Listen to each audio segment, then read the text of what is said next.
Hey, how are you? My name's John David, and I'm introducing you to a podcast entitled The State of the Art, according to no one of any particular meaning or substance. Why? Well, because we can. Because we have a freedom of speech, a freedom of voice. We're going to talk about a ton of different topics. Stuff that people are experiencing every day, and hopefully having some really cool interviews. Not to give too much away on this first installment, I'll just say, hey, it's a pleasure to meet you, and let's just get going.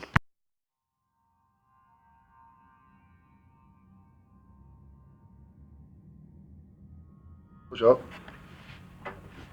Right, hello, welcome to State of the Art, our first major podcast, and here's Johnny, and we're going to talk today about the subject of the supernatural and things that go bump in the night.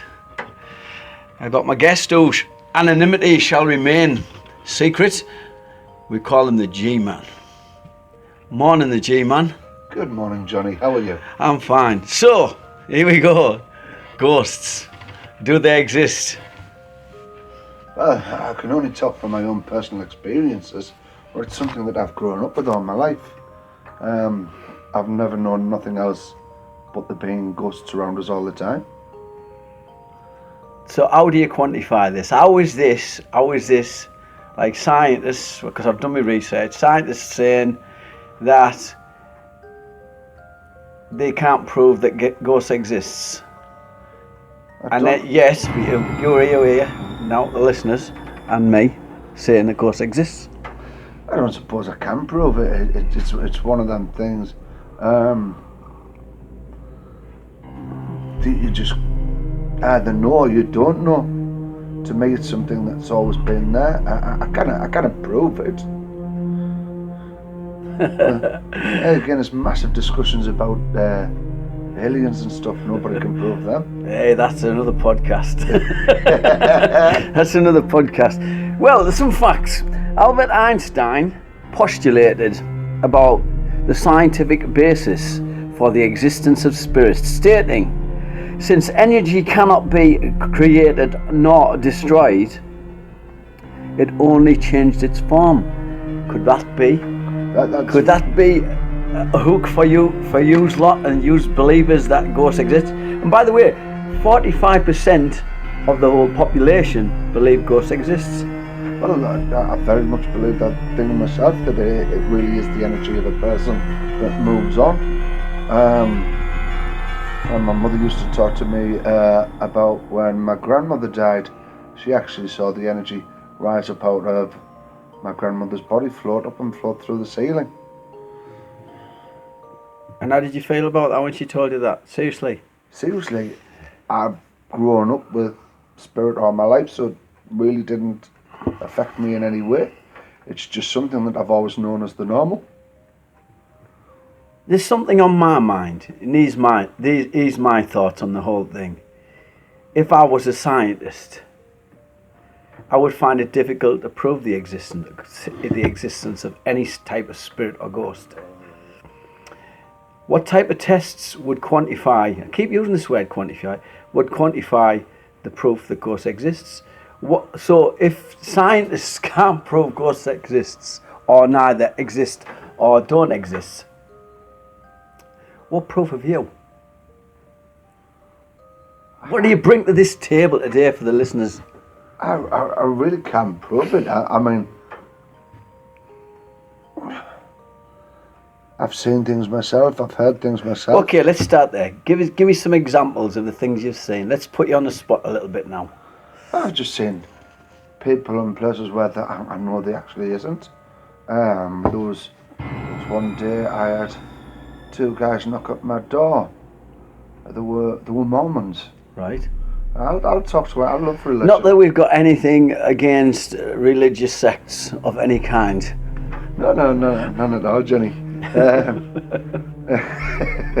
A couple of Mormons knocked on my door, and what I do is I invite them in for a cuppa and a chat. Right. It got to a point where it seemed I knew more about their religion than what I did. I knew more. Politely, he interjects. The interviewer interjects the interviewer and says the conversation was based on religion. So I've researched this and all about the spirituality of. So what happens is, let's just stick with Christians for now, because I think we might get in a ton of trouble. But Christians, like faith, they believe in the Holy Spirit, which is a spirit. Yeah? Yeah. He died for our sins on the cross. And they believe that they believe that the spirit is their religion, so therefore they don't question the real existence of ghosts. Why would you question if there is a God if you were already a Christian? It's all based on faith. Is the fact that you believe in ghosts, in spirits, in paranormal spectres, is that based on your belief of what you've experienced? And if so, you know what I mean, what makes you believe that there is another? Are we on another plane of existence? When we die, you know, like just like I said, like Einstein said, the energy changes its forms, it neither dies nor, you know what I mean, it just goes on into something else. So is that what happens, do you think? Johnny, I don't think it's so much of a religion or belief. It just actually, it's there, it's a part of the normal life. And to get back to the previous thing, the two Mormons. Two Mormons came to my door and they talked to me about their religion, and it seemed I knew more about their religion than what I did. I knew more about it than them. And then I said, well, listen, I know the spirits and stuff like that out there. And they looked at me confused, and I could see somebody stood behind one of these guys. And I said to him, describe this guy. Stood behind him, right down to a T. He turned around and said to me, "Oh, that was my uncle. He died a couple of months ago. He went white and they left, and they never came back to my house again." Right. So, I personally have had some experiences, but I stand on the line sometimes and think, well. See, I think that's a problem with a lot of people who are not sure. They'll say things, and they know they've seen something, but they always have to find a reason to disbelieve it. They won't accept it for just what it is. And I know sometimes there's people who, you know, go straight to the supernatural to explain things when it doesn't need to be. But then sometimes it just isn't. People don't accept that. See, to me, it's kind of a two-way thing. I think if I experience, if a spirit walked past me now, you know what I mean, what would its appearance be like? I wouldn't. Do you get me? Would I already know that it was a spirit, or how would I know that was a ghost, or how would I know that it was just somebody walking past me? Do you get what I'm saying? What's the difference? I don't know. Sometimes you just don't know. Sometimes you see them as just normal people. Sometimes it's faded. It's difficult to see, and it's hard to explain because not each time's the same. Right. So we got. Let me have a look at my notes here because I wrote some really cool stuff down.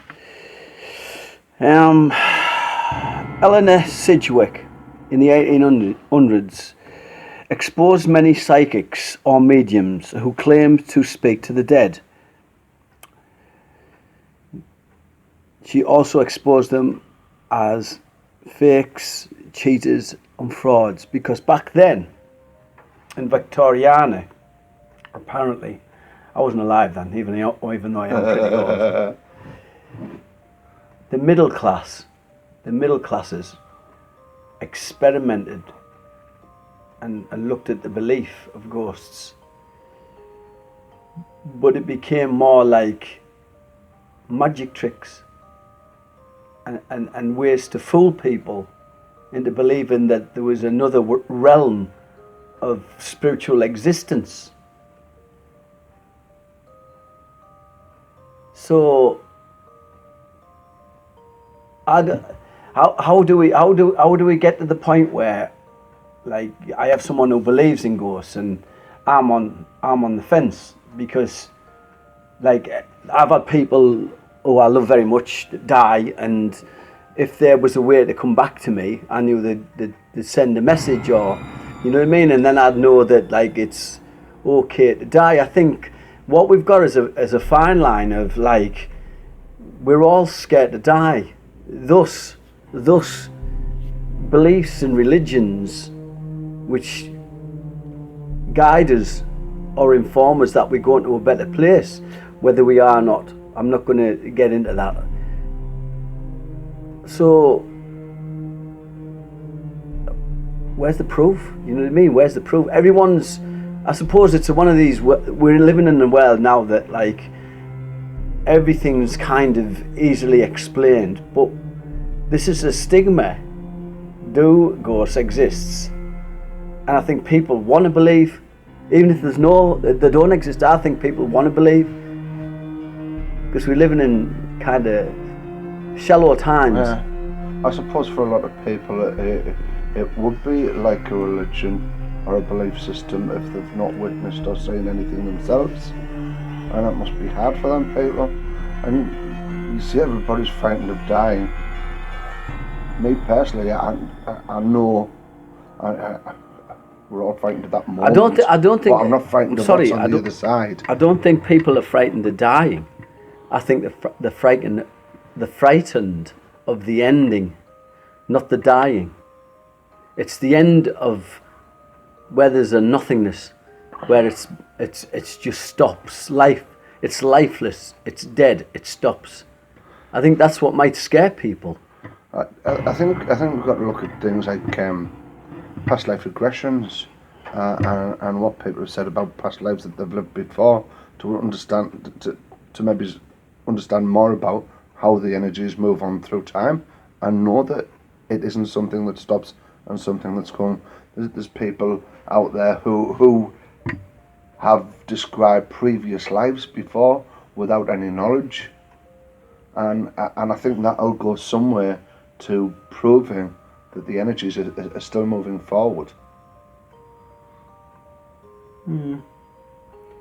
So I'm trying to get to the point where you're talking to me and convincing me that, all right, you're just talking to me about it.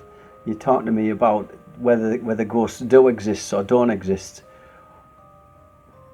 And I think it's the more I relate to our conversation and think about whether it does or it doesn't, I see it can be slightly enticed by religion, for the simple reason it's a faith thing. You believe. Do you believe because you said you've seen so? I can understand it's a faith for people who've never actually seen it. But for people like me who've witnessed it and know that it's there, yeah, because it's more than a faith. Without being rude to you, couldn't it be the same for fairies? You know what I mean? Like, people would love to believe in fairies, and like, there's a fairy on your shoulder and there's this good fairy on your shoulder, and you can even buy trinkets and books and things about this. Witchcraft, spells. Do you know what I mean? Are we just continually looking for something magical? Yeah, to take us away from the mundane in the end. You know what I mean? Again, that's probably conversations for other days or witches. Because, I mean, yeah, but that was mess with the spirits, to be fair. If you're a witch, you must mess around with spirits, you know what I mean? And maybe, I don't know, there's white witches and black witches and pink witches, I don't know. Yeah, as far as fairies and things like that go, I think that's just great childish imaginations. I don't think there's anything harmless about it. I don't believe it. I've never seen any myself. Okay, so another fact. Dennis Waskell, a sociologist, was interviewed about the experience of going into haunted houses, etc., interviewing people who were so-called mediums. This was only recently, 2016. And he brought a book out called Ghostly Encounters, The Hauntings of Everyday Life. So if you were interested in this, that's probably worth a check out. Many of his participants that he used in the book, and he used a lot of people, said they were on the fences about, that experienced things, energy moving and stuff like this, but they still remained on the fence. Neither dispelled the mythos, that's a good word, of the existence of ghosts, or believed in ghosts. So he spent, like, I don't know, I think it was about 3 years researching this book, like the spiritual phenomena, you know what I mean? And he couldn't quantify, what a word, he couldn't quantify the fact that ghosts did exist, but all the people who he worked with were still on the fence about the belief of ghosts and the existence of ghosts. Tell me about it. Well, unless Convert me. Let me know. Let me know. Let me know. Let me know that ghosts exist. Let me know. Let me know that, like, we go to somewhere else, a better place. Or is it? Could it be a scientific transition into, like, going from one energy form to another? I mean, modern scientists, new scientists, say that it works on kind of, we are a thinking entity, we got all this biology going on, and then something goes wrong with us, and then we dissipate, we die. And then if we're buried in the ground, worms eat us, we can become like a compost. Yeah, grass grows from that, flowers grow from that. So isn't that a cycle? Isn't that a life cycle in a way? That's a cycle of life. But no, I think it's something completely different. I mean, another way, I suppose, you could look at it as, I mean, it's going back to the energy theory earlier on. Einstein. Go back to Einstein. I used to think myself a lot about religions and stuff like that, and I always considered what people call God to be a massive ball of energy that we're all little bits of. A little bit of energy had come away from this mass and be down on the earth here for 70, 80 years, and when finished return to it and can come and go as necessary. I've heard other people believe in similar sort of things, but it can't be proved. But like Einstein says, the energy's still out there. It doesn't stop. It just keeps moving. Hey, we'll just take a little break now, a musical break, where we're featuring unsigned artists, and this is Gaz. You can catch Gaz on Facebook. Just type in the word Gaz, Gaz, and here's one of his songs. I hope you like it.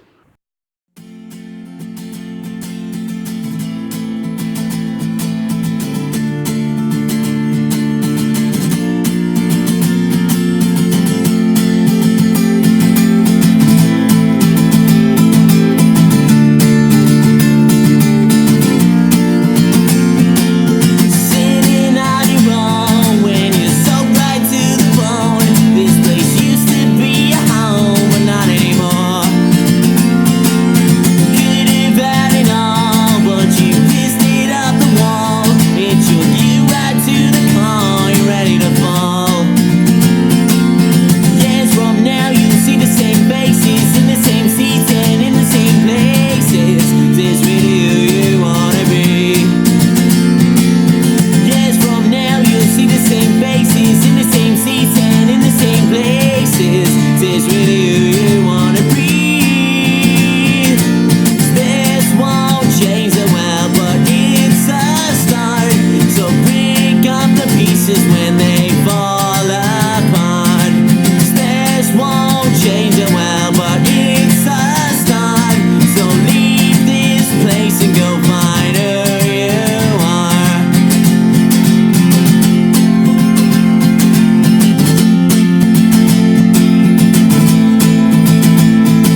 natural phenomena. And I use phenomena as a word that it exists because it doesn't say phenomena means that. It doesn't